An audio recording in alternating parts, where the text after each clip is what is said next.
everyone always talks about how great you would have done in WWE, fighting Hulk Hogan. All of your buddies had good runs in WWE. You talk about it in your book, so I know the answer why you never went to WWE, but you want to explain it to us?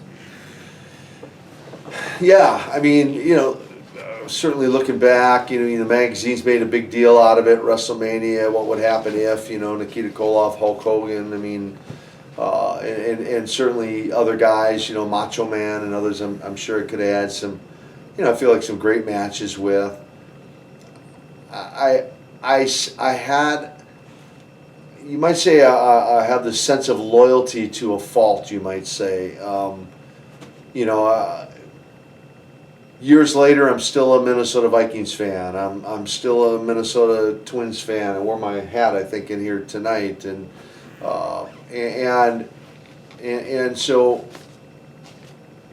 because Jim Crockett gave me the break he did. I mean, look, when I look back on it, I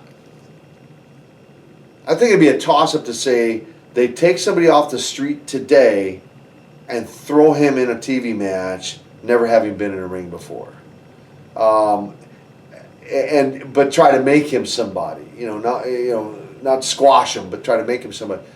So it's I feel a very unique story, and so I had a very, I was very grateful to Jim Crockett for opening that door and giving me that opportunity, and yes, as Ivan and others have said, Don Cornell and others, look.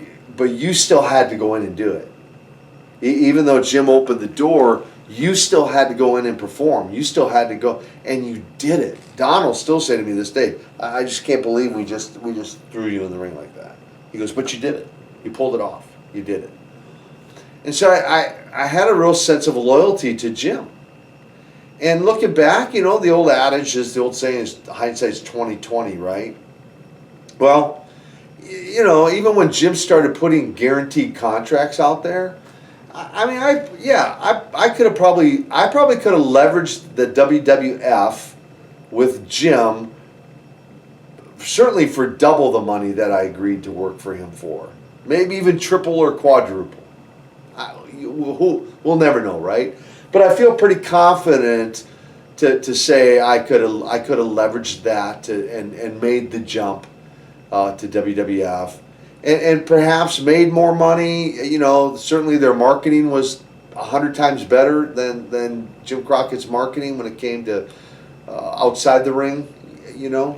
So I didn't make anywhere near the money potentially that I maybe could have, but I have no regrets in staying with Jim and staying with NWA and eventually with WCW whatsoever. I just look back on it with fond memories, and my hat will always go off to Jim Crockett for giving me that opportunity.